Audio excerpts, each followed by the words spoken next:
네, 감사합니다. 권사님들이 오늘 찬양 준비하시느라고 아침부터 목 풀고 오신 것 같아요. 보니까 얼마나 그냥 힘있게 찬송을 잘해주시는지 감사드립니다.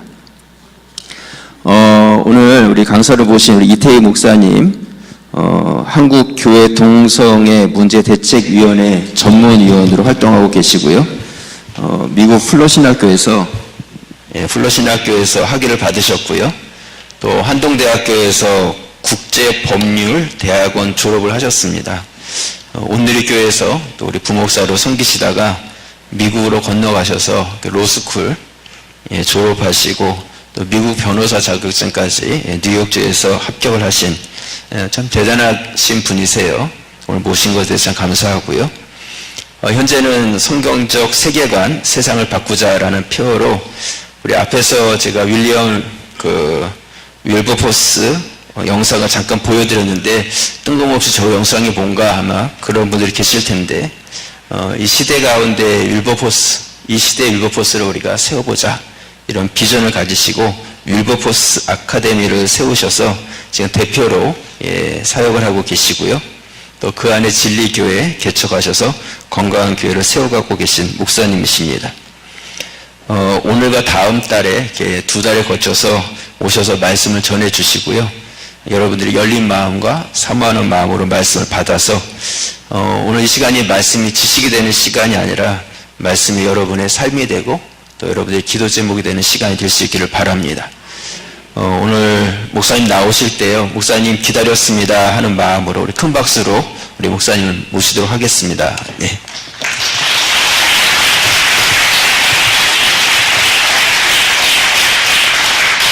네, 안녕하세요. 반갑습니다. 이태희 목사입니다. 자, 우리 목사님하고는 제가 부산의 로드맵 플러스라는 수영로 교회에 사는 프로그램에서 목사님을 처음 만났죠. 근데 한 19분 중에서도 제일 처음 만났습니다. 제일 첫 만남에 제 바로 옆에서 말을 튼 그런 목사님이신데 또 오늘 이렇게 목사님 또 담임하시는 교회에 와서 이렇게 또 귀한 시간을 허락해 주신 목사님과 여러분들께 감사의 말씀을 드립니다. 오늘 주제는 세계관 전쟁이고요. 2달에 걸쳐서, 그러니까 이번 달과 다음 달 걸쳐서 우리가 세계관의 전쟁, 우리가 살아가고 있는 이 시대는 사실은 평온해 보이지만 전쟁터입니다. 눈에 보이지 않는 서로 다른 생각 간의 전쟁, 세계관, 세계를 바라보는 관점 간의 충돌이 작게는 우리 가정 안에서도 일어나고요. 부부 간에. 살아온 방식, 그리고 세상을 바라보는 관점, 자기가 갖고 있는 어떤 신념 간의 차이가 항상 갈등과 충돌을 일으키죠. 그것이 작게는 우리의 가정 안에서 또는 우리 교회 안에서도 이루어질 수 있고요. 크게는 사회 안에서, 국가 안에서, 더 크게는 전 세계적으로 똑같은 것을 바라보면서도 서로 다른 관점을 가지고 살아가기 때문에 항상 우리는 관점 간의 충돌과 세계 간의 충돌 속에서 살아가고 있죠.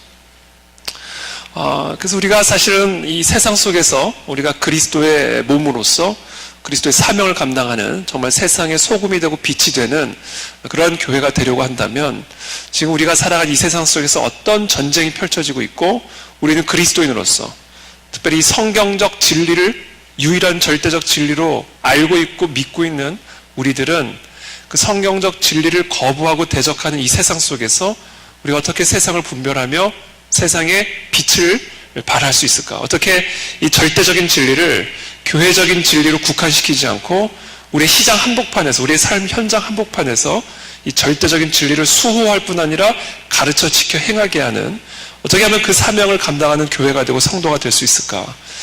이런 어떤 주제를 가지고 제가 한번 이번 달하고 다음 달 함께 좀 말씀을 나누도록 하겠습니다. 제가 준비한 파워포인트로 넘겨주시면 감사하겠습니다. 오늘 제가 함께 우리 목사님께서 아까 읽어주신 그 본문 말씀을 제가 한번 다시 읽고 오늘 또 말씀을 계속해서 이어가도록 하겠습니다. 제가 한번 읽어드리겠습니다. 눈의 아들 여호수아가 시딤에서 2 사람을 정탐꾼으로 보내며 이르되 가서 그 땅과 여리고를 엿보라 하매 그들이 가서 라합이라 하는 기생의 집에 들어가 거기서 유숙하더니 어떤 사람이 여리고 왕에게 말하여 이르되 보소서 이 밤에 이스라엘 자손 중에 몇 사람이 이 땅을 정탐하러 이리로 들어왔나이다. 여리고 왕이 라합에게 사람을 보내어 이르되 네게로 와서 네 집에 들어간 그 사람들을 끌어내라. 그들은 이 온 땅을 정탐하러 왔느니라. 오늘 보시면 이 여호수아와 그 군대가 이 가나안 정복 전쟁을 앞두고 이 가나안의 관문이라고 할 수 있는 여리고에 먼저 들어가기 위해서 정탐꾼 스파이를 미리 보냅니다. 근데 흥미로운 점은 이 두 명의 정탐꾼이 이 중요한 정복 전쟁을 앞두고 어디를 정탐하러 들어갔냐면 기생의 집, 그러니까 라합이라고 하는 기생의 집으로 정탐하기 들어갔습니다. 저는 이 본문을 묵상할 때 왜 하필 정탐꾼이 이 중요한 전쟁을 앞두고 기생의 집에 들어갔을까? 기생의 집에 들어가서 무엇을 정탐하겠다고? 이 심각한 전쟁을 앞두고 다른 군사 기지나 어떤 아주 중요한 지역을 들어가지 않고 왜 하필이면 기생의 집으로 들어갔을까? 그 이유가 궁금했습니다. 물론 우리가 잘 알다시피 라합의 자손으로 다윗이 나오고 다윗의 후손으로 예수 그리스도가 오시죠. 그래서 여리고 정복 전쟁 당시 라합의 가문이 구원을 받아야 그 후손으로 다윗이 나오고 예수 그리스도가 오실 수 있기 때문에 구속사적인 목적을 가지고 하나님이 미리 이 라합의 가문을 구원하기 위해 이 정탐꾼이 들어갔다라고 물론 우리가 이해를 할 수는 있지만 그것은 이제 구속사적인 해석이고 이 두 명의 정탐꾼이 어떤 그런 구속사적인 이해를 가지고 들어가지는 않았을 거 아니에요? 그럼 왜 이 두 명의 정탐꾼이 이 집으로 들어갔을까? 분명히 전쟁을 위해서 들어간 거란 말입니다. 전쟁을. 그렇다면 이들이 들어가서 무엇을 정탐할 수 있었을까? 전쟁에 어떤 도움이 될 만한 정보를 이 라합이라는 기생의 집에서 얻을 수 있었을까를 제가 이제 나름 고민하며 묵상하며 추론을 좀 해보기 시작했어요. 일단 우리가 추론을 하려고 하면 아주 분명한 전제가 하나 있어야 되겠죠. 분명한 전제는 하나님의 인도하심을 따라 들어간 것이다 라는 겁니다. 그건 흔들릴 수 없는 전제죠. 하나님의 정복 전쟁을 앞두고 가나안 땅에 정탐하러 들어간 이들이 자기 마음대로 자기 내키는 대로 들어가지 않았을 것입니다. 기도하면서 하나님의 인도하심을 따라 들어갔을 것이에요. 바로 그 집이 기생의 집이었다. 특별히 여기서 말하는 기생은 히브리어 원어로는 창녀를 의미합니다.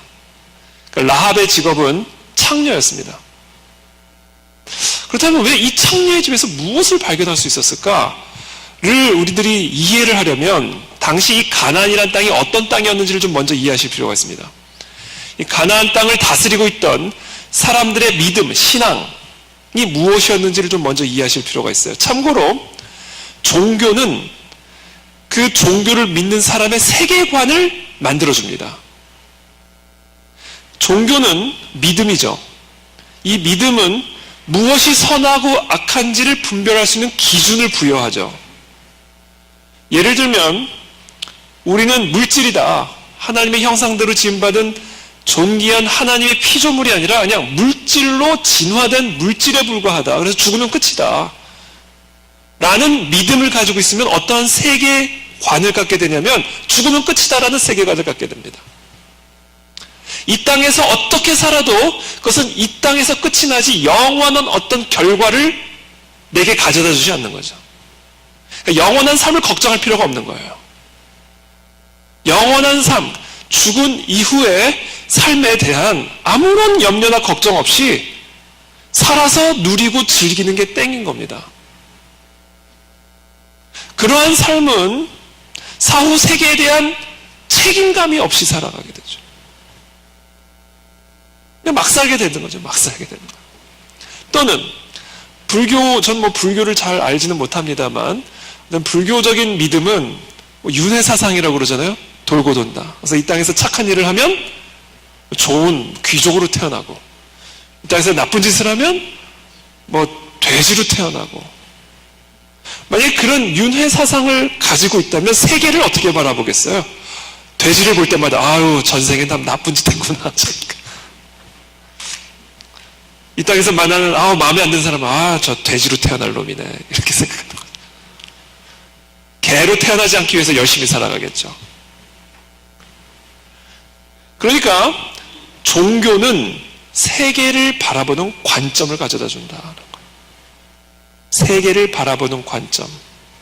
그것은 바로 이 종교적 신념에 의해서 만들어진다는 거예요. 그러니까 하나님은 없다. 이것도 종교적 신념입니다. 하나님은 없다라는 신앙이에요. 그래서 모든 인간은 그리스도이든 비그리스도이든 자기를 무신론자라고 말을 하든 유신론자라고 말을 하든 이 땅에 살아가는 모든 사람들은 종교적 신앙을 가지고 있고요. 이 종교적 신앙은 그 사람에게 세계를 바라보는 관점을 가져다 줍니다. 이해되시죠? 그렇기 때문에 당시 이 가나안이라는 땅을 이해를 하려면 당시 이 가나안 땅을 다스리던 가나안의 사람들의 생각을 다스리고 있던 종교적 신앙이 무엇이었는지, 바꿔 말해서 어떠한 세계관을 가지고 살아갔는지를 이해를 할 필요가 있어요. 그리고 제가 계속해서 말씀드리겠지만 한 가지 더 참고로 말씀드린다면 이 세계관은 눈에 보이지 않죠. 지금 여러분들이 어떤 세계관을 가지고 있는지, 또는 여러분들이 밖에서 만난 사람들이 어떤 세계를 바라보는 관점을 갖고 살아는지 우리는 알 수 없죠. 그러나 그 세계관은 반드시 눈에 보이는 행동으로 나타나게 돼 있어요. 세계관 또는 사상, 이건 뭐 다 동의어입니다. 세계관 또는 사상은 눈에 보이지 않고 손에 잡히지 않지만 그 눈에 보이지 않는 세계관 또는 사상은 반드시 눈에 보이는 형태를 띠게 돼 있어요. 삶으로, 어떤 행동으로, 어떤 문화로. 그래서 한 세계관을 공유하고 있는 한 집단은 그 세계관을 기초로 한 행동 패턴들을 만들어내는데 그 행동 패턴들을 일컬어 우리는 컬처라고 얘기하는 거예요. 문화. 그래서 어떤 세계관이 다스리는 곳을 가면 그 특정한 세계관을 토대로 한 문화들이 있죠. 삶의 방식들이 있습니다. 어떤 가치관들이 있어요. 무엇이 선하고 악한지, 무엇이 아름답고 추한 일인지에 대한 세계관이 바로 그와 같은 문화들을 만들어내는 거예요. 그래서 예를 들면 똑같은 땅이어도요, 불교적 신앙이 다스리는 그 땅에 들어간 불교적 문화가 만들어지죠. 기독교적 신앙이 다스리는 땅에 들어가면 기독교적 문화들이 있습니다. 이슬람적 신앙을 갖고 살아가는 땅에 들어가면 그 이슬람적 세계관을 공유하는 사람들의 특정한 삶의 패턴들이 있고 문화 패턴들이 있단 말이에요. 그래서 이처럼 눈에 보이지 않는 세계관은 반드시 눈에 보이는 어떤 특정한 문화 형태로, 문명의 형태로 드러나게 되어 있다는 겁니다. 그래서 이것을 역으로 이야기를 하면 그 땅을 다스리는 그 땅의 백성들이 공유하고 있는 문화를 보면 그 문화 배후에 녹여져 있는 세계관을 이해할 수 있다는 거예요. 오늘 저는 그 이야기를 하려고 하는 것이죠. 자, 가나안 땅을 이해하기 위해서 특별히 이 두 명의 정탐꾼이 하고 많은 데를 두고 창녀의 집으로 들어가 전쟁을 준비했던 이유를 이해를 하려면 당시 가나안 땅을 다스리던 세계관, 가나안 사람들이 신봉했던 신앙, 종교가 무엇이었는지를 먼저 이해할 필요가 있습니다. 여러분, 가나안 사람들이 섬기던 종교가 뭐였죠? 그 신의 이름이 성이 바입니다. 바알. 꼭 여기까지 말씀을 드려야 나와서. 그래도 바로라고 안 얘기하신 게 다행이죠. 바알이죠, 바알. 이게 왜 안 넘어가죠? 원. 네, 됐습니다. 이게 바알입니다. 잘 보이시나요? 네.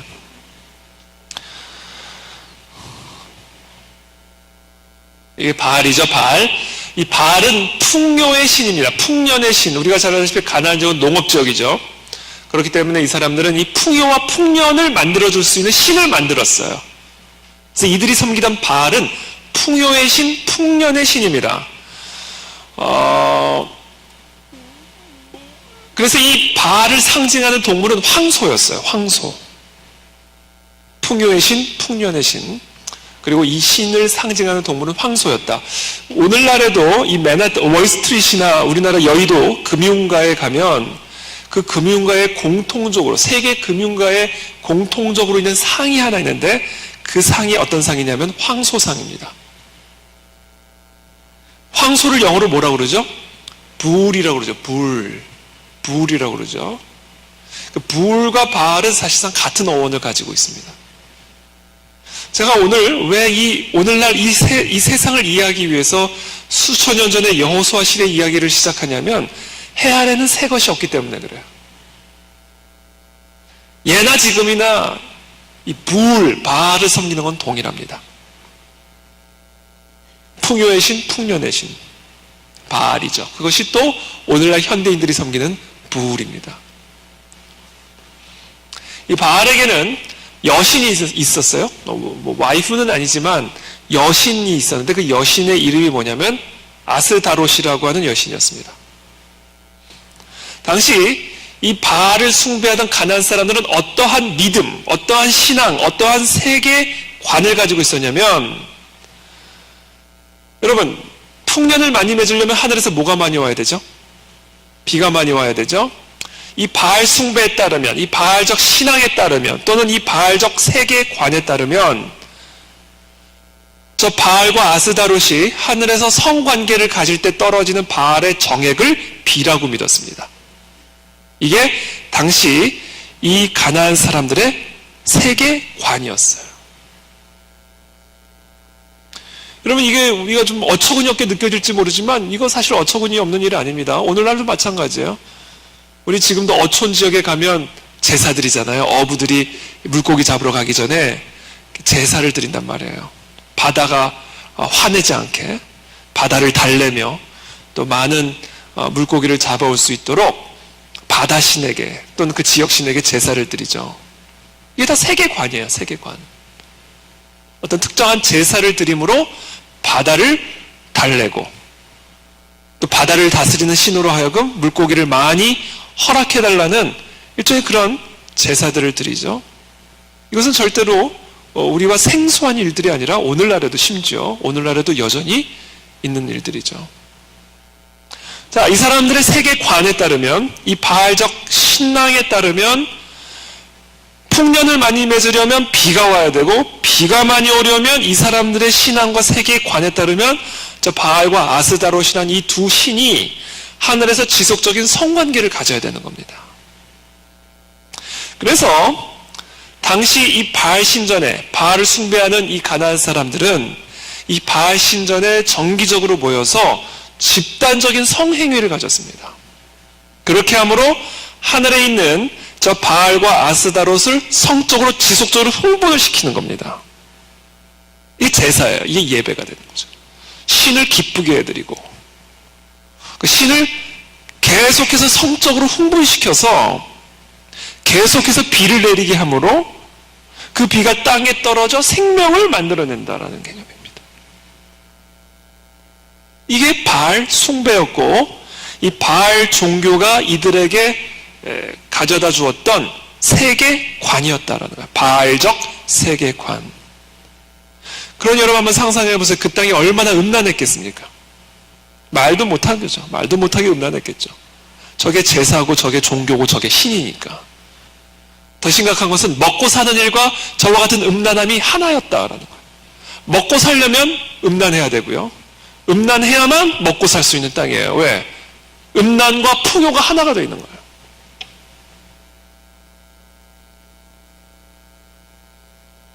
참 재밌게도 황소상, 월스트리트에 가면 황소상이 있잖아요. 여러분 잘 아시다시피. 그 황소상은요, 사람들이 전 세계에서 다 몰려듭니다.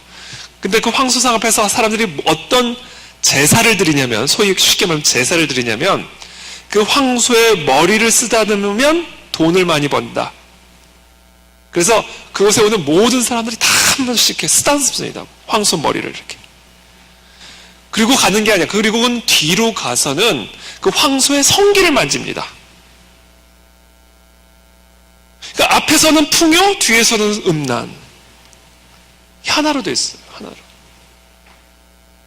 그래서 이 세상에서 가장 부유한 나라를 갈수록 가장 음란하죠. 그 나라가 부유해질수록 음란해지죠. 이게 바알이었다는 거예요.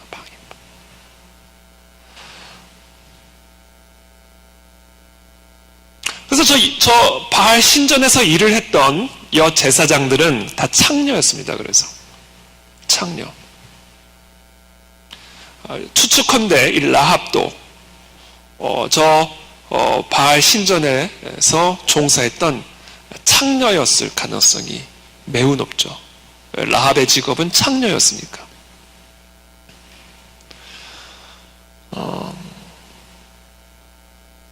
그래서 제가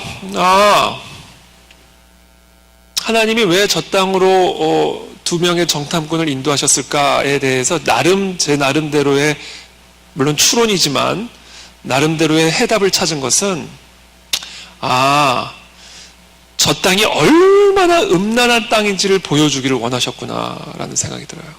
하나님이 이 여호수아의 군대들에게 들어가면 어떻게 하라고 그랬어요? 사이좋게 화해하고 공존해라. 남의 땅에 들어갔으니까 예의를 지키면서 함께 잘 화해하고 공존해라, 평화롭게 라고 말씀하지 않고 다 죽여라 이렇게 했습니다. 다 죽여라. 하나님이 제노사이드를 명령하신 거예요. 쉽게 말하면 다 멸절해라. 어린 애들부터 모든 성인들에게 이르기까지 다 진멸하라, 다 죽여라. 여러분, 이게 아무리 하나님의 명령이지만요, 이걸 순종하기 쉬운 일은 아닙니다. 여러분, 아무 티 없이 맑아 보이는 그 아기를 죽인다는 일이 쉬운 일입니까? 아무리 하나님의 명령이라지만. 또 하나님은 어떤 걸 명령하시면 저 신전들을 다 파괴하라. 이것도 쉬운 일 아니에요. 사실 내부 인테리어만 바꾸면 얼마든지 성전으로 쓸 수 있을 것 같은데 저거 다 파괴하고 다시 짓는 거? 그거 쉬운 일 아니죠. 제 생각에는 이 두 명의 정탐꾼이 저 창녀의 집에 들어가 이 가나안이란 땅, 우리가 정복해야 할 땅이 얼마나 음란한 땅이고 얼마나 더러운 땅인지를 분명하게 보았을 것이고, 이래서 하나님이 들어가면 공존, 화해, 평화가 아니라 죽이라고 그러신 거구나. 이래서 다 진멸을 시키라고 그러신 거구나. 왜? 하나님의 백성과 이 바알의 백성은 공존이 불가능한 백성들이기 때문에 이 땅에 들어가 다 진멸, 파괴를 명하신 거구나 라는 확신을 갖게 되었을 것이고, 아마 전의에 불타 돌아가서 여호수아의 군대에게 하나님이 이래서 이 땅을 진멸하라 명하신 것입니다 라며 전쟁을 준비했을 거라는 제 나름대로의 추론을 한번 해보았습니다.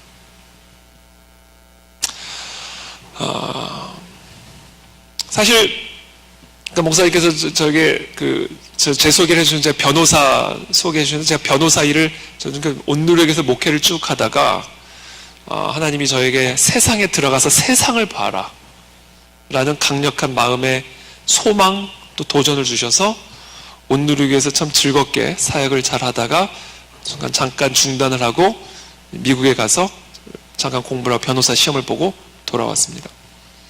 저는 사실상 쭉 모태신앙은 아니었지만 교회에서 쭉 성장한 소위 말하는 교빠 출신입니다. 교회 오빠 출신.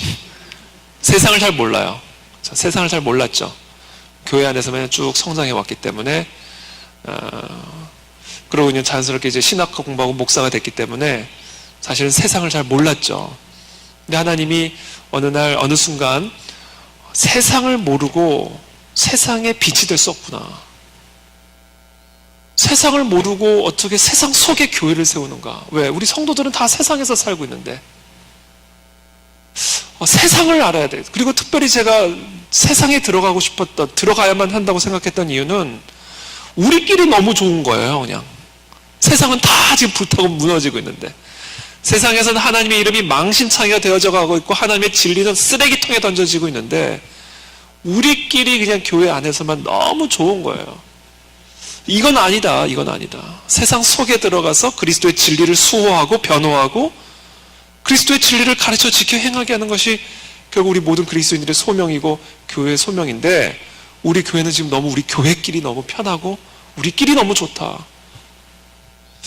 이런 마음의 도전을 하나님이 강력하게 주셔서 미국에서 변호사 시험을 보고 돌아와서 제가 이제 주중에는 변호사 일을 하고 주말에만 이제 온누리교회에서 계속해서 사역을 이어갔었습니다. 한 4년 정도 제가 세상에서 변호사 일을 하면서 일종의, 지금 생각해보면 정탐하는 시간이었어요. 이 세상, 이 교회가 세워져 있는, 그리고 우리 성도들이 살아가고 있는, 그들의 삶의 대부분을 보내고 있는 이 세상이 어떤 곳인지를 제가 정확하게 깊이 봤습니다. 물론 세상은 어떤 곳인가 라고 이야기를 하라고 한다면 다양한 이야기를 할 수 있지만, 적어도 제가 저에게 보여주신 세상을 한마디로 정의를 하라면 저는 세상이란 음란한 곳이다 라고 말할 수 있어요. 음란한 곳. 저와 여러분들이 살아가는 세상은요, 공기까지 음란합니다. 어디를 가나 음란함이 있어요. 어디를 가나. 사람들의 생각과 사상과 공기 모든 음란의 영이 다스리고 있는 곳이었다라는 거죠.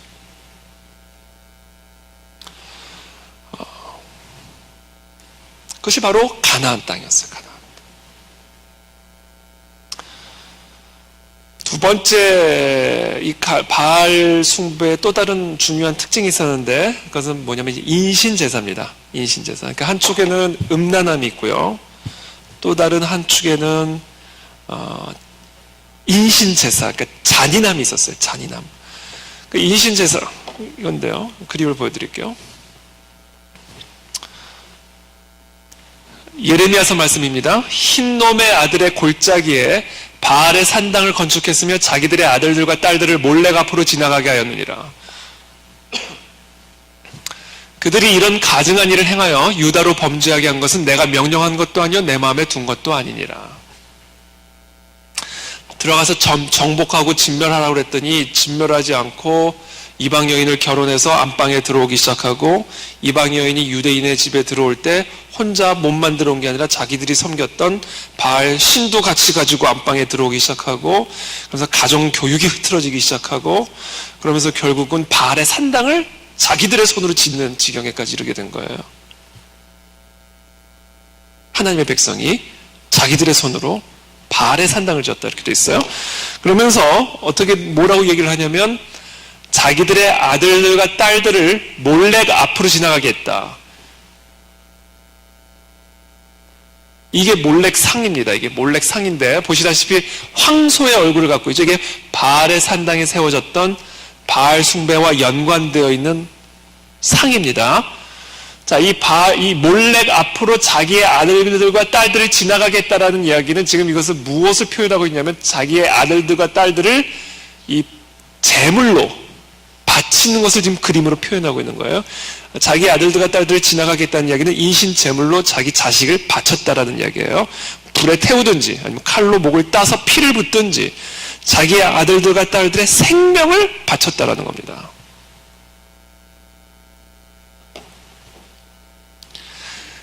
그래서 이 바알 숭배의 한 축에는 음란함이 있었고요. 또 다른 한 축에는 잔인함이 있었어요. 잔인함. 여러분, 어린 애는요, 문명 국가일수록 이 어린 애들의 안전이나 권리에 대해서 특별한 관심을 기울이죠. 그래서 횡단보도 건너는 거, 버스에서 내리는 거, 안전벨트 매는 거, 안전교육 철저하게 시키잖아요. 그만큼 이 가장 연약한 아이들의 안전과 생명을 보호해주기 위함이죠. 그것이 문명국일수록 그렇게 합니다. 근데 여러분, 저 가장 연약하고 힘없는 저 아기의 생명을 저렇게 몰렉 상앞에 제물로 바치는 사회가 노인의 생명에 대해서는 어떻게 여겼겠어요? 그 어린 애의 생명을 그렇게 가볍게 여기는 사회가 노인의 생명은 어떻게 여겼겠냐고요. 성인의 생명은 어떻게 여겼겠냐고요. 그러니까 어린 아이의 생명에 대한 태도는 기본적으로 그 사회의 인간에 대한 태도를 규정짓는 겁니다. 아니, 어린애의 생명을 그렇게 하찮게 여기는 사회가 노인의 생명, 성인의 생명, 장애인의 생명은 어떻게 여겼겠냐고요. 한마디로 저 사회는 잔인한 사회, 위험한 사회, 사람의 생명을 가볍게 여기는 사회였다. 이게 두 축이에요. 근데 이 음란함과 잔인함은 사실은 이 별개의 문제가 아니라 저 바알 숭배에 있어서 이 음란함과 잔인함은 사실은 하나예요. 하나로 연결되어 있고 논리적으로 연결고리를 갖고 있습니다. 무엇이냐면 저 바알 신전에서 집단적인 성행위를 통해서 갖게 되는 원치 않는 임신들, 원치 않는 애기들 어떻게 처리할 거예요? 누가 아빠인지도 모르는 애기들. 어떻게 엄밀하게 따지면 내가 낳지만 내 자식도 아닌 애기들이죠. 어떻게 보면. 아빠가 누군지도 모를 거 아니에요. 그런 애기들을 어떻게 처리할 겁니까? 그러니까 사실은 저 인신 제물의 형태로 어떻게 보면 처리를 하는 거예요. 그래서 저 바알 숭배에서 음란한 것, 잔인함은요, 분리되어 있고 별개의 문제가 아니라 하나로 연결되어 있는 문제다. 사실 어느 사회나 음란해지잖아요. 그러면 사람의 생명을 가볍게 여기는 풍조들이 만들어집니다. 왜냐하면 성은 생명을 만들어내기 때문에 그 문화의 성에 대한 태도, 그 사람들의 성에 대한 태도는 필연적으로 사람의 생명에 대한 태도를 규정짓게 만들어요. 그래서 성윤리가 붕괴되면 필연적으로 생명윤리가 붕괴되기 시작합니다. 예를 들면 오늘날 자유로운 성생활을 마치 무슨 대단한 인권인 것처럼 포장하고 있지만 그런 새빨간 거짓말이 없는 게, 우리 사회가 자유로운 성을 마치 인권인 것처럼 자유인 것처럼 포장해서 그것을 풀어놔버리잖아요. 그 아주 쉽게 말하면 우리 딸들이 밤늦게 혼자 다닐 수 없는 사회가 되는 거예요. 언제 어떤 인간을 만날지 모르는 거예요. 어떤 성욕을 품고 어떤 음란한 상상을 갖고 밤새도록 어떤 영화를 보고 밤거리에 나왔는지. 그러니까 그 사회가 음란해지면요, 위험한 사회가 돼요. 위험한 사회. 그 사회가 음란해지면 최대의 피해자 우리 자식들이 될 수 있다는 거예요. 우리 자식들. 그래서 우리가 보고 있잖아요. 생생하게 보고 있잖아요. 강간당해서 살해당하고, 인간을 마치 무슨 성적인 도구처럼 사용해버리고 갖다 버려버리고, 조그만 힘이라도 갖고 있으면 성적으로 착취하고, 요새 미투 운동이 다 그런 거 아닙니까? 조그만 힘이라도 있으면 그 힘을 가지고 자신의 성적 욕구를 만족시키는 데 썼잖아요. 다 드러나는 거 아니에요, 지금. 그러니까 여러분, 무엇을 의미하냐면 음란해지잖아요? 위험한 사회가 됩니다. 성윤리가 붕괴되면 필연적으로 생명윤리가 붕괴되고요. 이 생명윤리 붕괴 첫 번째 타자가 낙태예요, 낙태. 그래서 어느 사회나 음란해지면 낙태를 인간의 권리 개념으로 포장을 하고 둔갑을 시키기 시작합니다. 마치 저 음란한 행위를 제사로 포장시키고, 그리고는 저 인신 제물을 제사의 형태로 포장시키는 것과 똑같아요. 오늘날 현대인들이 섬기는 우상은 자유라는 우상, 인권이라는 우상, 어떤 행위든 인권, 자유 딱 포장지로 쌓아버리면요, 다 사람들이 속아요. 권리, 그건 자유. 오늘날 현대사회가 음란해지면 음란해질수록 낙태를 여성의 권리로 지금 포장을 시키고 있잖아요. 여성의 권리로. 기가 막힌 일이죠. 기가 막힌 일이죠. 가장 힘없는 존재죠. 악이라는 존재. 게다가 뱃속에 있는 악이라는 존재는 가장 연약한 존재죠. 그 아이를 죽이는 것을 권리로 포장하잖아요. 여성의 권리. 끔찍한 사인 거죠. 그러니까 지금 제가 오늘 가나안의 이야기를, 이 바알 숭배에 대한 이야기를 여러분 그냥 바알로만 알았던 그 바알의 진짜 모습을 제가 오늘 설명을 드리는데, 지금 우리가 살아가고 있는 이 땅과 당시 바알을 숭배하는 가나안 땅은 하나도 다르지 않고 오히려 더 심하죠. 더 심하죠. 이제는 첨단 과학 기술과 문명까지 뒷받침을 하고 있기 때문에 더 강력하게 음란해졌고 더 확실하게 잔인해졌죠. 그런데도 모르잖아요, 우리가. 그런데도 심지어는 그것이 옳다고까지 생각하는 그리스도인들도 있잖아요. 그러니까 지금 제가 이 가나안 땅에 이야기를 할 때 제가 어느 교회를 가든지 다 충격을 받아요. 근데 제가 그 모습을 보면서 더 충격적인 이유는 우리가 살고 있는 세상은 그보다 훨씬 더 심각한데도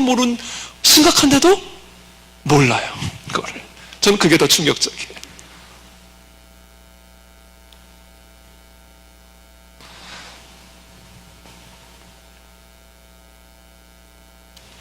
이게 가나안의 바알 숭배였다.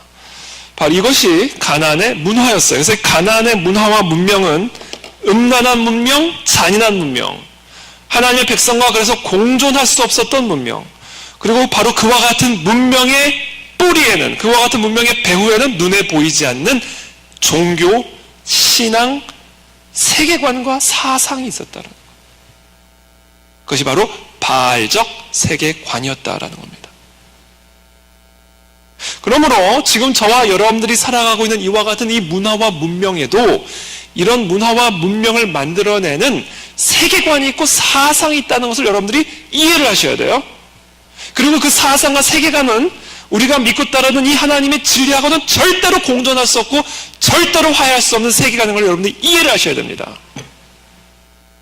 그래야 싸울 수 있고 전쟁할 수 있고 빛을 발할 수 있다는 거예요. 겉으로 보면 몰라요. 왜? 다 좋게 포장을 해버리니까. 그래서 눈에 보이는 것으로만 우리가 분별을 해버리면 쏟게 되어 있어요. 왜? 여러분, 마귀의 프로페셔널이 뭔지 아세요? 마귀의 전문성이 뭔지 아세요? 천사로 가장하는 일이에요. 자기를 천사로 가장해서 삼키는 게 마귀의 특징입니다. 마귀의 전문성이에요. 그렇기 때문에 눈에 보이는 것으로만 판단을 해버리고 우리 귀에 들리는 것으로만 판단을 하고, 또는 이 세상이 언론이나 미디어나 교육이나 무엇이든지 우리에게 보여주는 것을 그대로 받아들이면 쏟게 되어 있다는 거예요. 쏟게. 그래서 우리는 이 하나님의 이 절대적인 진리를 토대로 이 세상을 다스리고 있는, 이 세상의 사람들의 생각을 다스리고 있는 세계관이 무엇인지를 정확하게 이해하고, 그와 같은 세계관들이 만들어내고 있는 이 문화와 문명을 분별하고 싸워야 된다. 그것이 오늘날 이 시대를 살아가는 저와 여러분들의 정복 전쟁이다라는 거죠. 동일한 정복 전쟁을 여호수아의 군대가 감당했던 그 동일한 정복 전쟁을 오늘날 저와 여러분들이 이 세상 속에서 감당해야 된다. 이 가나안 땅 안에서. 그것이 교회의 사명이고 교회의 목적이다라는 거예요. 물론 이제 저와 여러분들이 감당해야 할 정복 전쟁은 이 여호수아의 시대와 같은 혈과 육의 전쟁은 아니고요. 또 우리가 정복해야 할 땅은 혈과 육의 랜드가 아니에요. 땅이 아닙니다. 이제 저와 여러분들이 정복해야 할 땅은 혈과 육의 땅이 아니라 오늘날 현대인들의 생각이라고 하는 땅을 정복해야 돼요. 무엇으로? 이 하나님의 절대적인 진리로. 이것이 예수님이 승천하시면서 우리에게 마지막으로 명령하신 최고의 명령. 이것이 우리가 살아가는 이유요 목적이요 이 땅의 교회의 목적이다라는 거예요. 그 목적을 감당해야 교회죠. 안 그래요? 아니, 음식점에서는 음식을 팔아야 그게 음식점이죠. 학교에서는 가르쳐줘야 그게 학교죠. 교회는 뭐 하는 곳인가? 그리스도께서 우리에게 분부하신 것을 세상에 들어가 가르쳐 지켜 행하게 하는 게 교회의 목적이고 사명인데, 그거를 안 하고서 그건 교회가 아닌 거고, 그걸 안 하고서 그건 그리스도인이 아닌 거죠. 그렇기 때문에 오늘날 이 시대, 이 세상 속에서 저와 여러분들이 감당해야 할 단 하나의 사명이 있다면 그것은 뭐다? 오늘날 이 현대인들의 생각을 다스리고 있는 그 거짓된 세계관을 대적하고 내쫓고, 이 그리스도의 진리가 그들의 생각이라고 하는 땅을 다스리게 하고, 그래서 그 생각으로 그 진리를 가지고 살아가 문명을 만들어내는 일이죠. 이 진리의 뿌리를 내리는, 그것이 우리들의 사명이다. 근데 그게 사람 힘으로 되겠습니까? 사람 힘으로 안 돼요. 여러분, 사람의 힘으로 사람의 생각을 어떻게 바꿔요? 내가 내 생각도 못 바꾸는데 여러분 생각이 쉽게 바뀌어요? 바꾸고 싶어도 내가 내 생각을 제대로 바꾸기도 어려운데, 내가 저 다른 사람의 생각을 어떻게 바꾸고 그 사람의 생각을, 사상을, 세계관을, 신념과 믿음을 어떻게 바꿔요? 못해요. 그래서 예수님이 약속하신 거예요. 그 일에 헌신하기로 결단만 하면 온 하늘과 땅의 모든 권세를 가진 내가 세상 끝날까지 함께 할 거다. 이걸 약속해 주셨잖아요. 결단만 하면 돼요.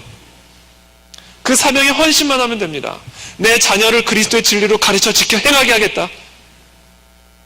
내게 주어진 성도들, 내게 주어진 백성들을 그리스도의 진리로 가르쳐 지켜 행하게 하겠다 라고 헌신을 하면 하늘과 땅의 모든 권세를 가지신 그리스도께서 항상 함께 하겠다고 약속하셨잖아요. 저는 예수님의 그 28장에, 마태복음 28장에 그 지상 명령을 묵상할 때마다 그 명령은 저기 선교지로 떠나가는 분들에게만 주어지는 말씀이라고 저는 생각했었어요. 그리고 그 말씀은 항상 부담으로 다가왔어요. 그 말씀만 읽으면 꼭 어디를 가야만 될 것 같고, 어디를 떠나야만 될 것 같고.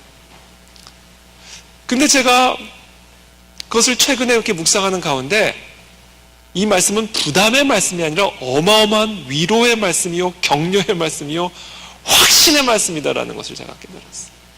얼마나 기쁜 말씀입니까, 여러분? 우리가 이 사명을 이 세상 속에서 감당하는 데 있어서, 이 교회가 이 땅에 세워지는 데 있어서 온 하늘과 땅에 영계와 물질계의 모든 권세를 가지신 그분께서 함께 해주신다는 이 약속이 얼마나 우리에게 큰 위로가 되는 겁니까? 저는 그 권세와 함께 이 세상 속에서 이 사명을 감당하는 저와 여러분들이 되시기를 축복하고, 그 사명을 반드시 가좌 제일교회와 교회와 함께 하는 거예요. 그 사명. 교회로서 여러분 이 사명을, 군대로서 이 사명을 감당하는 겁니다. 군대로서. 그러니까 쉽게 말하면 우리 목사님이 여호수아인 거죠. 여호수아인 거죠. 그 사명을 감당해야 된다.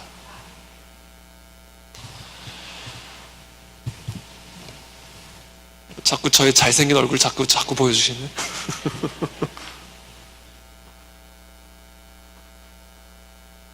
지금부터는 지금 우리가 살아가고 있는 가나안의 문명이 지금 어떠한 상태인지를 제가 설명을 조금 보여드리는 몇 가지 사례를 가지고. 참고로 제가 아까도 얘기했지만 제가 정탐한 이 세상을 한마디로 표현하려면 음란한 땅이라고 그랬죠. 그래서 이 성적인 이 음란함과 이 성윤리에 대한 내용이 포함되어 있습니다. 제 강의에는. 그래서 여러분 혹시 불편하실지 모르겠어요. 교회 강단에서 제가 교회마다 문화들이 조금씩 다르고, 특별히 성 관련된 부분들은 이렇게 약간 좀 전통적인 교회나 조금 보수적인 교회에서는 좀 불편해 하실 수는 있지만, 그러나 여러분 이것들이, 성을 누가 만드셨죠? 성을 누가 만드셨어요? 하나님이 만드셨어요. 이 성에 대한 이 부분을 그동안 우리 전통 교회에서는 가르쳐 주지도 않았고 이야기는 알아서 하는 거지. 남사스럽게 무슨 강단에서 이렇게 되고 있기 때문에 오늘날 교회 안에 있지만 많은 젊은 세대들이 성을요, 누구로부터 배우는지 아세요? 포르노로 배웁니다. 성을. 왜? 교회에서 가르쳐 주지는 않으니까. 부모도 가르쳐 주지 않고 목사님도 가르쳐 주지 않아요. 하나님이 다스리지 않는 영역이 어디 있으며, 하나님이 우리에게 가르쳐 주시지 않으신 영역이 어디 있으며, 하나님이 우리에게 주지 않는 영역이 어디 있어요. 그런 차원에서 우리 모든 성도는 모든 것을 다 알아야 되고, 이 강단은 모든 것을 다 설명하고 가르쳐 줄 수 있고 선포되어 줄 수 있는 그런 장소가 되어야 됩니다. 그래서 혹시라도 불편하실지 몰라서 제가 미리 말씀을 드리는 겁니다. 몇 년 전에 우리나라에서 간통죄가 폐지됐습니다. 간통죄.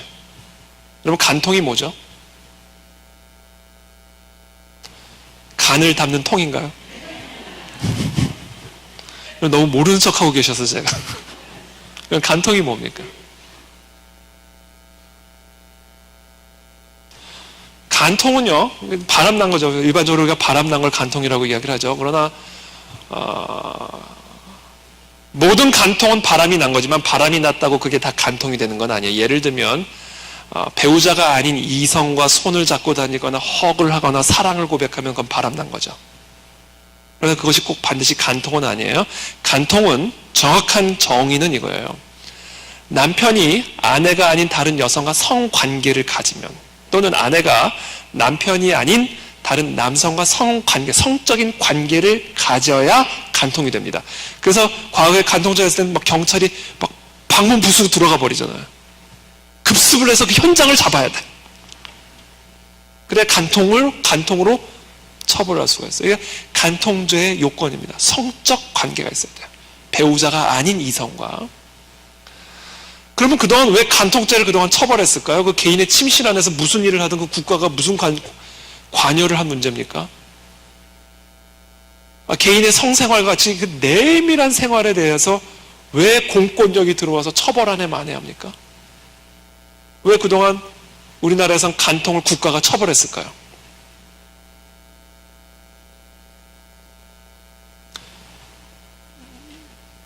오늘 답변을 안 하기로 약속을 하고 오신 건가요? 왜 처벌을 했을까요? 가장 핵심적인 이유는 여러 가지 이유가 있지만 가장 핵심적인 이유는요, 우리 자녀들을 지켜주기 위함입니다. 자녀들. 그럼 우리 자녀들은요, 여기 계신 분들은 대부분 이제 자녀들이 다 대부분 장성했겠지만, 우리 자녀들은요, 부모에게 절대적으로 의존적인 존재예요. 그 갓난아기가 누구를 의지하겠습니까? 그 갓난아기가. 그 부모가 먹여주지 않으면 얘는 굶게 되어 있어요. 부모가 기저귀를 갈아주지 않고 옷을 입혀주지 않으면 얘네들은 그냥 헐벗게 되어 있고, 얘네들을 부모가 가르쳐주지 않으면 얘네들은 모르게 되어 있다고요. 왜냐하면 이 아이는 부모에게 절대적으로 의존적인 존재이기 때문에, 그리고 이 세상에서 자기를 낳아준 부모보다 자기를 더 사랑하고 더 케어할 수 있는 존재가 이 세상에 누가 있습니까? 누가?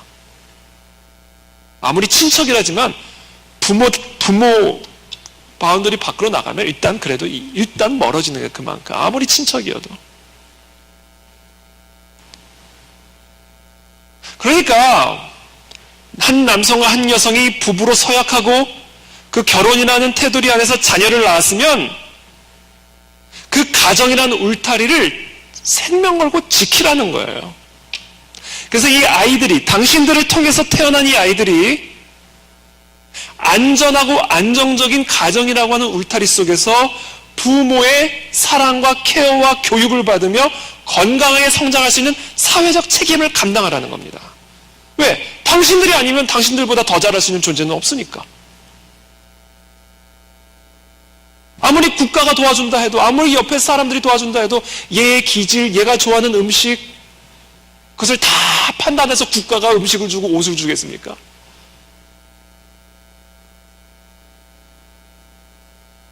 얘를 가장 예민하게 민감하게 이해하는 부모만이 얘의 필요를 채워줄 수 있고, 얘가 얘답게 성장하여 이 세상에서 자기의 역할들을 감당할 수 있도록 준비시켜주고 교육시켜주고 훈련시켜줄 수 있을 것 아니에요. 그래서 이 결혼이란 제도는, 그래서 여러분 이것은 사회적 기관이에요. 일종의 이 가정에서 어떻게 교육되고 어떻게 성장하느냐에 따라 이 아이가 장차 이 땅에서 어떤 역할을 할지가 결정되어지기 때문에, 결혼이란 제도는 단순한 한 남녀의 로맨스에 국한된 문제가 아니라, 그래서 국가의 미래가 걸려있는 그 사회의 건강성이 결정되어지는 한 사회의 세포와 같은 곳이다. 그래서 간통을 처벌한 겁니다, 국가가. 그걸 지금 폐지시켰어요. 그래서 우리나라 이제는요, 간통은 저와 여러분들의 기본권이 됐습니다. 권리가 됐어요. 죄가 아니라. 그 이유를 이렇게 설명해요. 멀어서 잘 안 보이시겠지만 제가 읽어드릴게요. 성에 관한 국민의 의식이 변화하고 성적 자기결정권을 중시하기 때문에 폐지시킨다. 이렇게 얘기했어요.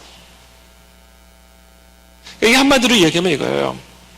성적 자기결정권이라는 단어를 썼는데, 성적 자기결정권이라는 건 뭐냐면요, 이 헌법적 권리 개념 가운데 자기결정권이라는 게 있어요.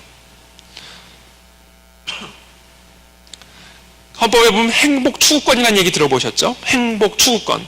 이건 기본적 권리입니다. 모든 국민은 성별이나 인종과 상관없이 자기의 행복을 추구할 수 있는 권리를 보장받는다. 누구로부터? 국가로부터. 참고로 행복권이 아니에요. 국가가 여러분들에게 행복을 줄 수는 없어요. 우리가 국가로부터 행복을 요구할 수 있는 권리는 없어요. 왜? 행복의 기준은 다 다르니까. 다만 자신의 행복을 스스로 추구할 수 있는 권리까지만 주는 겁니다.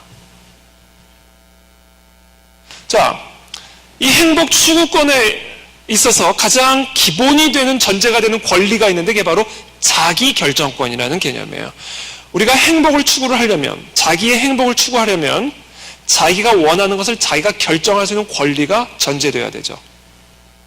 그래서 이 행복 추구권에 있어서 가장 기본이 되는 개념이 자기 결정권이라는 개념입니다.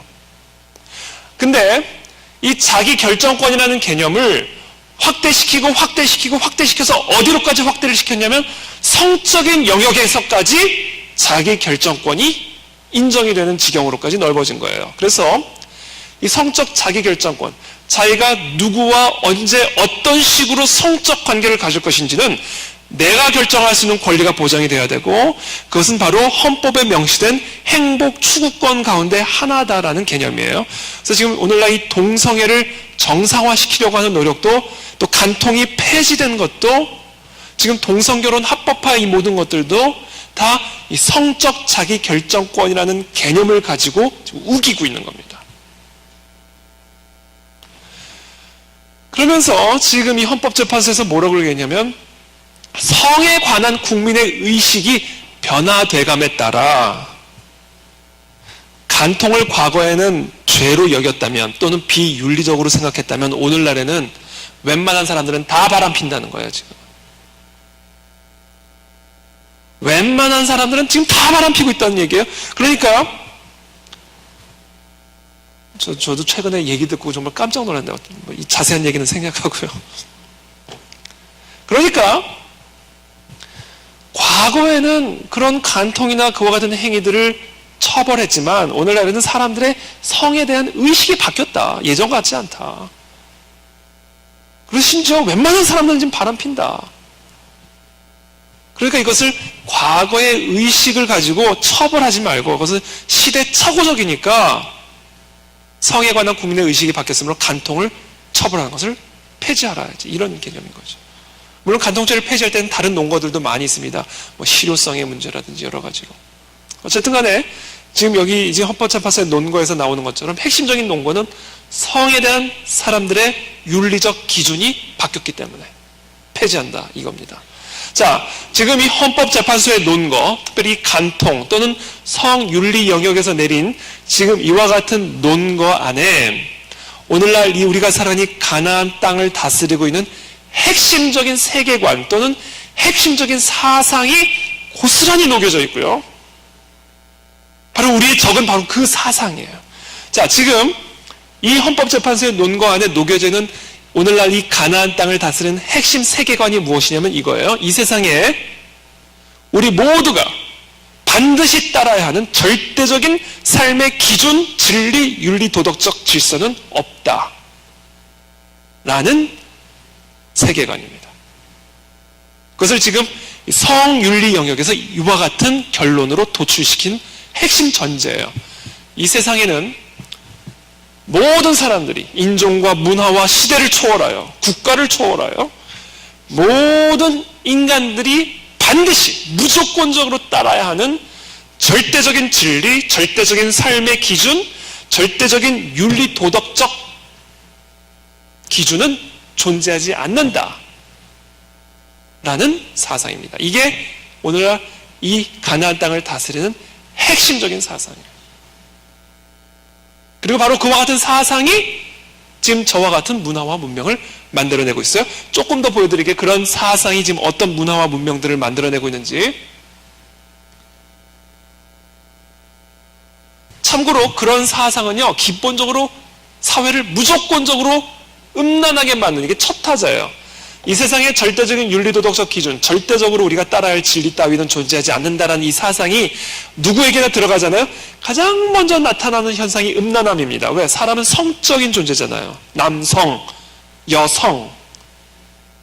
식욕만큼이나 성욕은 기본적인 욕구잖아요, 인간의. 왜? 성적인 존재니까. 그렇기 때문에 이 세상에 우리가 반드시 따라야 할 절대적 진리, 절대적 윤리, 도덕적 기준은 존재하지 않는다라는 사상이 그 사회와 그 개인에게 들어가는 순간 나타나는 첫 번째 현상이 음란함입니다.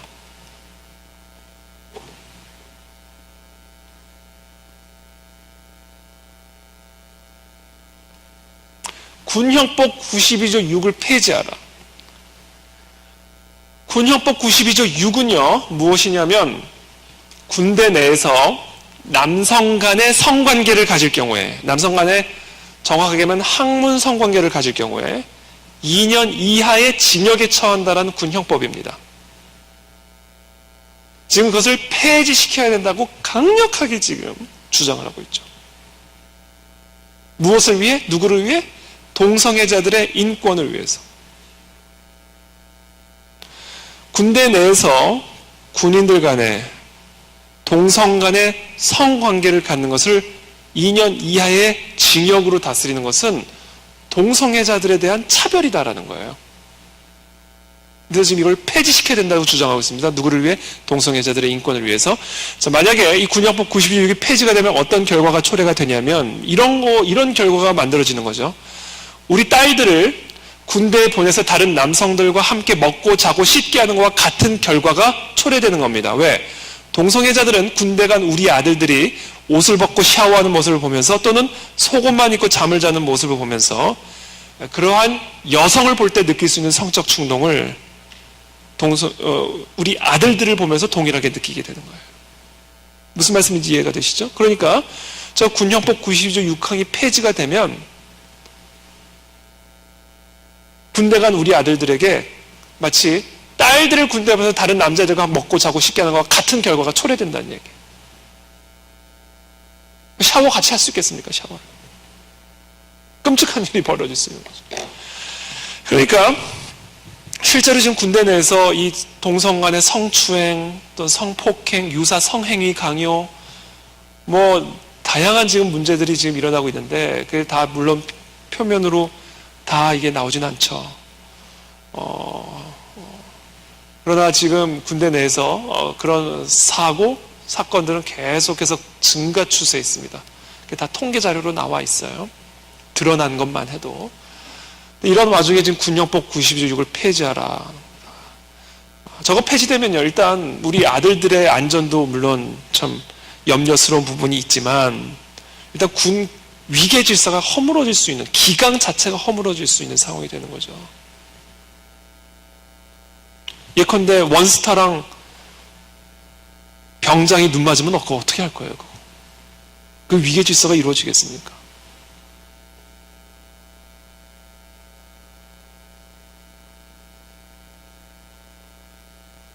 동성결혼 합법화 문제.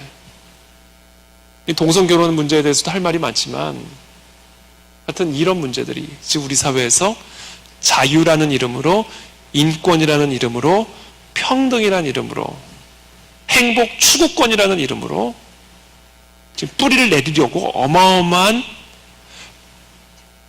힘을 우리 사회에 가하고 있는 상황이에요.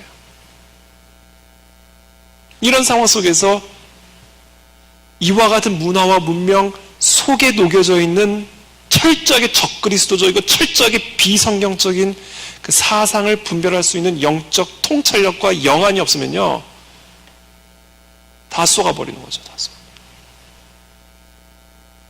제가 그래서 세상에서 들어가서 짧은 시간이었지만 제가 그 세상에서 일을 하면서 제가 뭘 봤냐면요, 이 땅에 얼마나 많은 거짓 선지자들이 있는지. 그러니까 이거죠. 거짓을 진리로 둔갑시키는 것을 자신의 업으로 삼고 있는 사람들을 봤어요, 제가.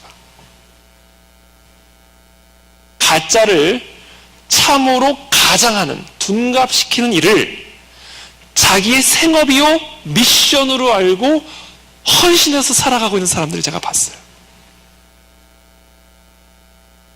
그것을 보고 제가 너무 충격을 받은 거예요. 그런 사람들이 학교 강단에도 쓰고요, TV에도 나오고요, 심지어 교회 강단에도 쓰고요, 회중석에도 물론 앉아있고요.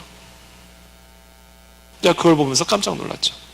근데 제가 그거보다 더 깜짝 놀란 거는요, 그들의 말에 속아 넘어가는 그리스도인들을 바라보면서 더 깜짝 놀랐어요, 사실은. 그래서 예수님이 산상수훈에서도 말씀하시죠. 거짓 선지자를 삼가라, 조심하라. 그래서 제가 변호사 일을 하다가 확신을 갖게 된 게 뭐냐면, 이것은 교회를 세워야 되겠다. 교회 외에는 대안이 없다. 물론 훌륭한 변호사, 그래서 법정에서 그리스도의 진리를 수호할 수 있는 변호사도 중요하고요. 또 그리스도의 진리를 변호하고 수호하며 이 세상과 싸울 수 있는 국회의원도 필요하고요. 그리스도의 진리를 토대로 아이들을 가르치고 교육할 수 있는 귀한 그리스도인 교사들도 중요하지만 그런 교사와 변호사와 정치인을 만들어낼 수 있는, 훈련시킬 수 있는 교회가 없으면 그럴 수가 없는 거예요. 그래서 제가 변호사 일을 하다가 이건 아니다. 나에게 주어진 소명은 이게 아니구나. 교회를 세워야 되겠다. 그래서 스스로를 그리스도인이라고 생각하는 사람들부터 제대로 앉혀놓고 교육을 시켜요. 왜? 다 넘어가고 있으니까. 제가 그걸 보면서 놀랐다니까요.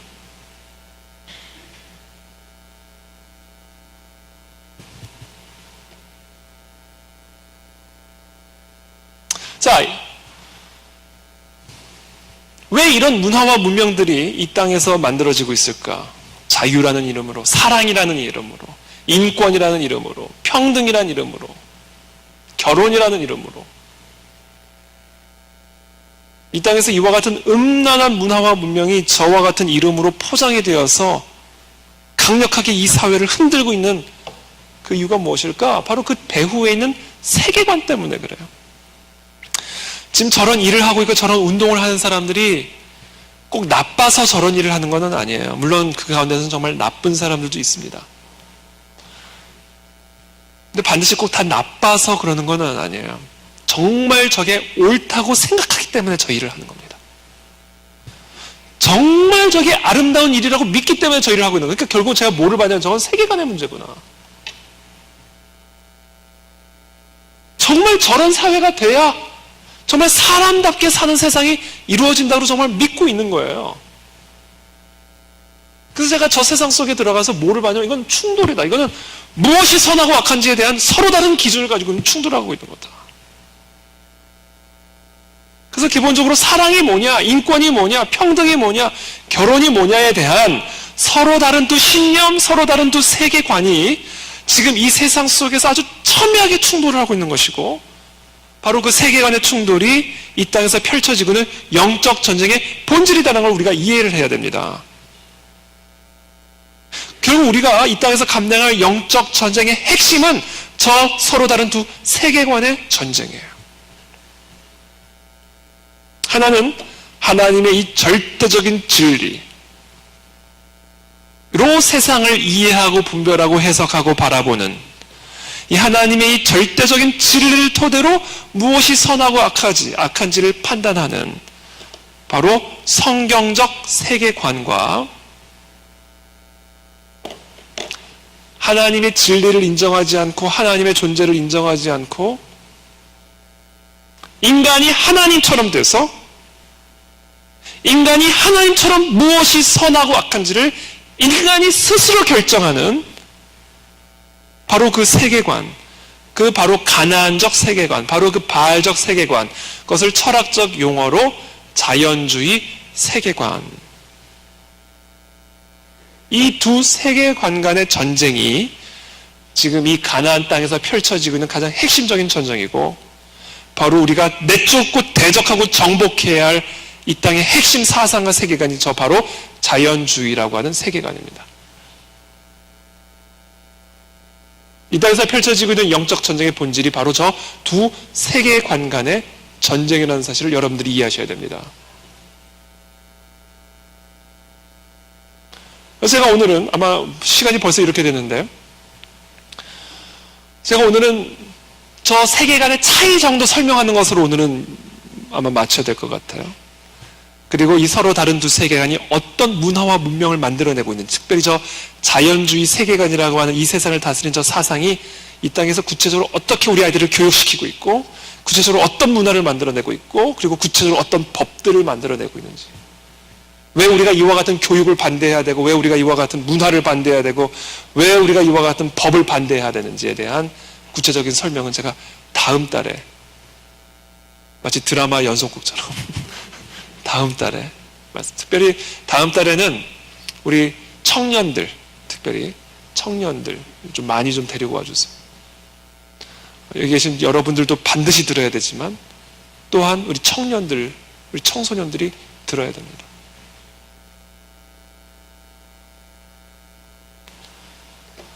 자연주의 세계관이란 뭐냐? 단순해요. 어려운 얘기가 아니에요. 아주 단순한 얘기입니다. 눈에 보이는 자연세계가 존재하는 전부다라는 세계관, 믿음, 사상입니다. 눈에 보이는 이 물질세계, 눈에 보이는 이 자연세계가 이 세상에 존재하는 전부다라고 믿는 세계관이에요. 그래서 눈에 보이는 하늘이 존재하는 전부이지 그 하늘 위에 천국 따위는 없다. 내가 밟고 있는 이 땅이 세상에 존재하는 전부이지 이 땅 밑에 지옥 따위는 없다. 오로지 눈에 보이는 이 물질 세계가 이 세상에 존재하는 전부다라고 믿는 세계관입니다. 이게 얼마나 어리석은 세계관이냐면 이런 세계관이지. 우리가 본당 안에 있잖아. 이 천정 위에 하늘 같은 거 없다 이거야. 눈에 보이는 천정이 존재하는 전부지. 내가 지금 밟고 있는 이 땅이 전부지 이 땅 밑에 무슨 지하실 같은 거 없다. 이게 그런 세계관입니다.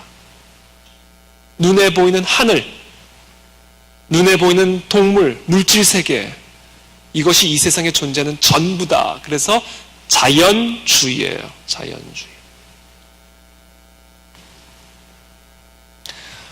물론 자연주의라는 단어가 다양한 의미로도 쓰여집니다. 그래서 하여튼 자연주의라는 기본적인 철학적 용어는 제가 지금 말씀드린 이와 같은 개념이에요. 그래서 자연주의는 기본적으로 진화론과 동의어예요. 눈에 보이는 자연세계가 전부이기 때문에 자연이 스스로 자연을 만들어내고 창조한 겁니다. 그래서 어떻게 생겨났는지 모르지만 무기물이 이렇게 진화해서 어떻게 진화를 해서 누구는 팔이 되고 누구는 닭 되고 누구는 사람 된 거예요. 어떻게 그런 일이 일어나는지 모르겠어요. 그러나 하여튼 많은 시간이 지나면서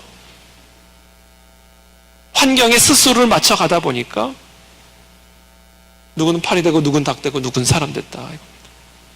이 진화론이죠. 그래서 이 자연주의 세계관은 자연 이외의 실제 또는 세계를 인정하지 않기 때문에 자연만이 존재하는 전부이기 때문에 이 땅에 일어난 모든 자연적인 역사, 생명을 다 자연적인 현상으로 설명을 합니다.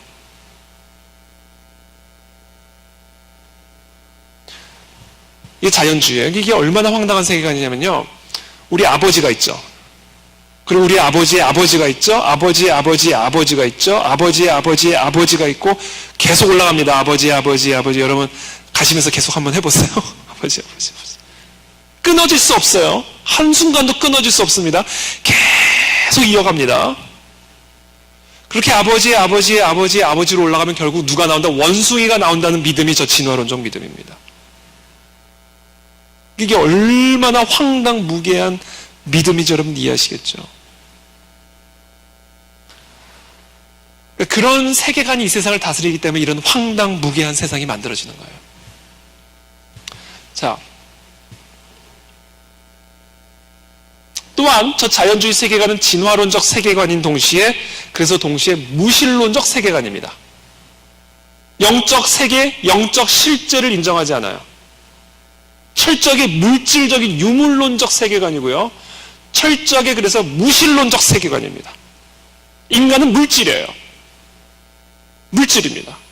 결국은 다 먼지로 돌아가 버리는 물질이에요. 물질. 낙태가 왜 가능한가? 물질로 보기 때문에 그래요. 어떻게 그 수많은 사람들을 저 정치범 수용소에 집어넣어서 죽이고 저 가스실로 들어가서 죽여 물질로 보기 때문에 그래요. 물질로.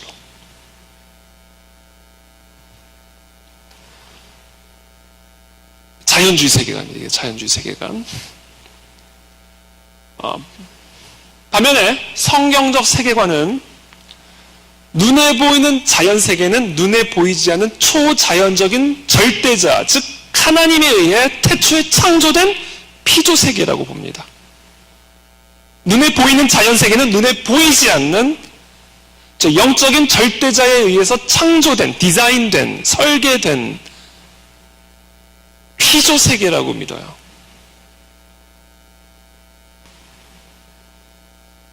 그래서 지금 우리 눈에 보이는 이 하늘이 전부가 아니에요. 우리의 눈에 보이는 이 땅이 존재하는 전부가 아니에요. 우리의 눈에 보이는 저 우주 세계가 존재하는 게 전부가 아니에요. 그 세계를 초월해 있는 초월적 존재, 초월적 실제가 있음을 믿습니다. 여러분 구글맵 아시죠? 구글맵. 이렇게 지금 딱 지금 가자 제일교회가 보입니다. 에어리얼 뷰라고 그래가지고 항공사진을 찍어가지고 가자젤교가 딱 나와요. 치면 구글에서 치면. 그렇죠? 이거를 이제 줌 아웃을 합니다. 조금 더 올라가요. 항공사진을. 그럼 이제 가자젤교회를 중심으로 한 이 지역 일대가 보입니다. 조금 더 올라가면 강북 지역이 보이고, 조금 더 올라가면 강남, 강동, 강서가 더 보이죠. 더 올라가면 서울이 다 보이고, 더 올라가면 한반도가 다 보입니다.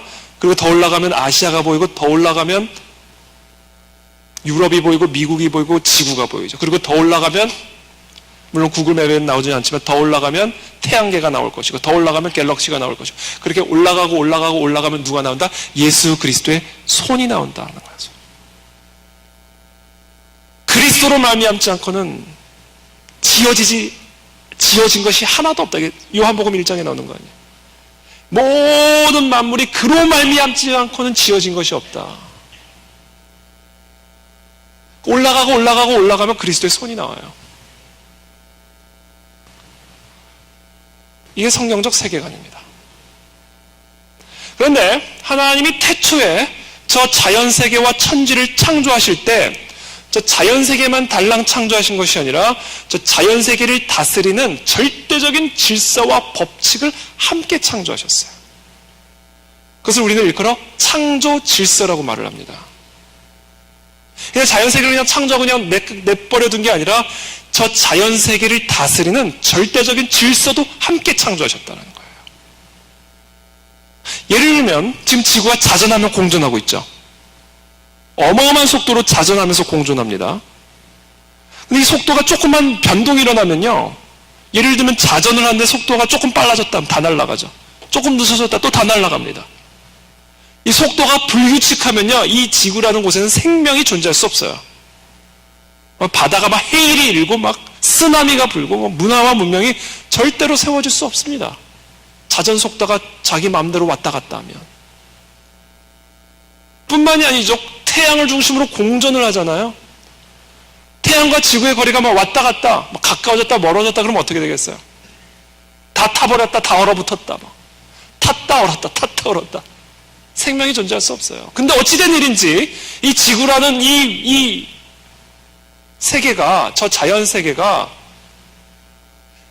이 땅에 생명이 유지되고 보존되고 번식하게 가장 적합한 속도와 거리를 유지하면서 돌고 있다는 거예요.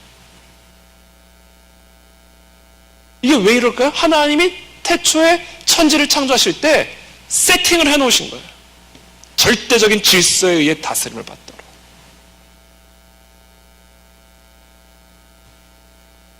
그것을 우리는 자연세계에서 가장 명확하게 볼 수가 있죠. 자연세계 안에서. 그렇죠? 근데 하나님이 자연세계 안에서 저와 같은 창조 질서를 정확하게 창조하셨을 뿐 아니라 인간 세계 안에서도 그와 같은 질서와 법칙을 부여하셨어요. 인간을 영적인 존재로 창조하시고 이 영적인 존재가 반드시 따라야 할 영적인 질서와 법칙을 가르쳐 주셨습니다. 나 외에 다른 신을 두지 말라. 그게 우리가 사람답게 살 수 있는 질서예요. 우상을 만들지 말라. 여호와 이름을 망령되게 일컫지 말라. 안식일을 거룩하게 지키라. 사람이 사람답게 살기 위해서 반드시 따라야 할 영적인 질서와 법칙을 주셨어요. 그래서 저와 여러분들이 이 땅에서 인간답게 영적인 존재로 행복한 삶을 살아가려면요, 그 질서 법칙 지켜야 됩니다. 그건 우리를 옥죄는 족쇄가 아니에요. 우리를 살리는 생명이죠. 여러분, 예컨대 중력의 법칙. 긍정적인 사고가 중요한 거야. 그러면서 막 5층 위에 올라와서 난 날 수 있어, 날 수 있어. 너도 날 수 있어. 날개를 펴. 그러면서 몸을 던지면 날아가요, 떨어져요? 당연히 떨어져 죽죠. 여러분, 이 세상이 여러분들이 어떻게 생각하느냐가 중요한 게 절대로 아니에요. 왜? 여러분들의 생각대로 세상이 움직이는 게 아니에요. 여러분들의 생각에 세상을 맞추려면 여러분들이 다칩니다. 세상을 다스리고 세상이 움직여지는 질서와 법칙을 이해하고 그 질서와 법칙에 나를 맞춰야 행복한 삶을 사는 거예요. 그래서 여호와의 율법을 주야로 묵상하는 자는 시냇가에 심겨진 나무처럼 열매를 맺을 것이고, 여호와의 율법을 가볍게 여기고 그것을 불순종하고 거역하는 사람은 바람에 나는 겨처럼 다 날라버린다는 거죠. 왜? 하나님이 정하신 질서를 이해하고 그 질서에 나를 순응하면 열매 맺는 거고, 그렇지 않으면 날아가는 거예요. 이게 성경적 세계관입니다. 우리는 그것을 일컬어 진리 또는 윤리라고 얘기해요. 절대적인 진리. 사람에게 정신을 창조해 주시고 그 정신을 갖고 있는 사람이 행복한 정신을 갖고 살아갈 수 있는 질서와 법칙과 진리. 걱정하지 말라, 두려워하지 말라, 내가 너와 함께함이라. 그렇죠? 우리가 건강한 정신을 가지고 살아갈 수 있는 질서와 법칙을 주셨죠.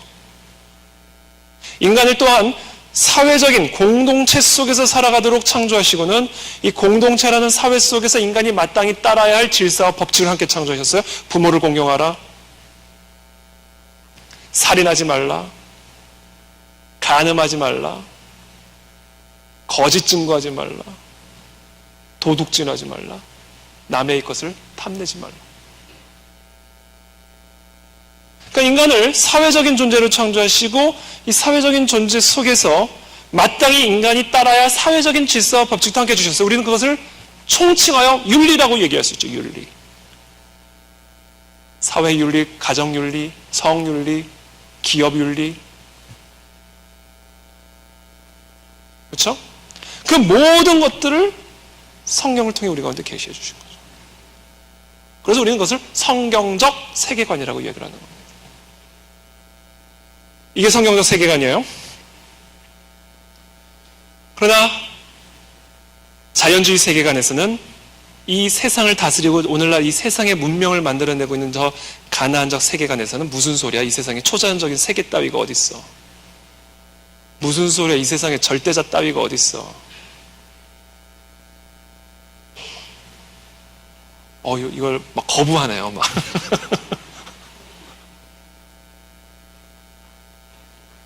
그러니까 절대자가 정한 절대적인 진리나 절대적인 윤리 따위가 어딨어? 여러분, 오늘날 이 세상에서 절대적인 윤리, 절대적 기준, 절대적 진리를 인정하지 않는 이유는 절대자를 인정하지 않기 때문에 그런 겁니다. 이 세상에 초자연적인 세계가 어디 있고 절대자 따위가 어디 있고 절대자가 정한 절대적인 진리나 절대적인 윤리 따위가 어디 있어? 이 세상에는 그냥 눈에 보이는 자연 세계가 존재하는 전부야. 이게 전부야. 어디 갔어요? 넘어갔지? 이게 전부야. 그래서 이와 같은 자연주의 세계관에서는요, 무엇이 선하고 악한지, 무엇이 진리인지를 누가 결정해요? 내가 결정하면 돼요. 내가 내 소견에 오른 대로 무엇이 선하고 악한지에 대한 진리를 여러분들이 각자가 여러분 취향에 맞게, 여러분들의 소견에 맞게 결정하면 돼요. 그리고 각자가 정한 진리를 다 진리라고 인정해주고 받아주는 것. 그것이 관용이고 그것이 미덕이에요. 그것이 이 세상을 다스리고 있는 세계관의 핵심입니다. 그래서 여러분들이 스스로 무엇이 선하고 악한지를 판단하면 되는 거예요. 그리고 바로 그 사상이 태초에 마귀가 아담과 하와에게 속삭이고 불어넣었던 바로 그 사상, 바로 그 생각, 바로 그 세계관입니다. 선과 악을 알게 하는 나무를 먹으면 하나님이 어떻게 된다고 그러겠어요? 죽는다 얘기했어요. 그 말씀을 들은 아담과 하와는 선악과 근처도 못 갔을 거예요. 왜? 죽는다고 그랬으니까. 행여나 유혹을 받을까 봐 아마 근처도 못 갔을 거예요. 왜? 죽는다고 그랬으니까. 그러던 어느 날 마귀가 오죠. 이 성경적 세계관을 가지고 살아가던 아담과 하와에게 누가 와? 마귀가 오죠. 그리고 뭐라고 얘기해요? 그거를 먹으면 죽는 게 아니라 너가 하나님처럼 돼. 그것을 먹으면 네가 죽는 게 아니라 너도 하나님처럼 되어서 하나님처럼 무엇이 선하고 악한지를 네가 직접 판단할 수 있어. 누구처럼? 하나님처럼. 하나님의 절대적 기준을 너희에게 부여하고 너희가 그것을 반드시 따라야 한다는 그와 같은 가르침은 억압이야. 억압. 그 이야기를 듣고 보니까 어때? 먹음직스러워. 쳐다만 봐도 죽을 것만 같았던 그 나무가 먹음직스러워. 탐스러워 보이는 거죠. 근처도 가지 못했던 그 나무를 향해 달려가 따먹고 혼자 먹은 게 아니라 남편까지도 주잖아요. 바로 오늘날 이 시대를 다스리는 바로 그 사상의 태초의 마귀가 아담과 하와에게 불어넣었던 바로 그 사상이고, 그 순간부터 이 세계관의 전쟁은 하나님의 절대적인 진리, 선과 악을 알게 하는 이 절대적인 하나님의 말씀과 내가 스스로 하나님처럼 되어서 내가 무엇이 선하고 악한지를 내가 하나님이 돼서 하나님처럼 결정하는 저 세계관 간의 전쟁은 바로 이 태초에서부터 시작된 전쟁이고, 예수 그리스도께서 다시 오시는 그날까지 지속될 영적 전쟁의 핵심이다. 우리는 이 전쟁을 그리스도께서 다시 오시는 그날까지 이 세상 속에서 감당해야 된다. 그 전쟁을 감당하기로 결단하는 교회와 결단하는 종들에게 온 하늘과 모든 땅에 권세를 가신 그리스도가 함께 하실 것이라고 약속하셨다. 저는 그 사명을 감당하는 우리 가자제일교회가 되시기를 예수님의 이름으로 축복합니다. 기도하겠습니다. 살아계신 주님 감사합니다. 오늘 주신 말씀 저희들이 함께 기억하며 예수 그리스도의 진리를 뿌리를 내리고 그 진리를 가지고 이 세상 속에서 소금과 빛의 사명을 감당하는 우리 모든 가자제일교회 성도분들 다 되실 수 있도록 하나님의 군대로 그리스도의 몸된 교회로 이 땅에서 우리가 감당해야 할 이 영적 정복 전쟁을 온전하게 감당할 수 있는 그 같은 권위와 권능을 이 교회와 성도들에게 기름 붓듯 부어 주시옵소서. 예수 그리스도의 이름으로 축복하며 기도합나이다. 아멘.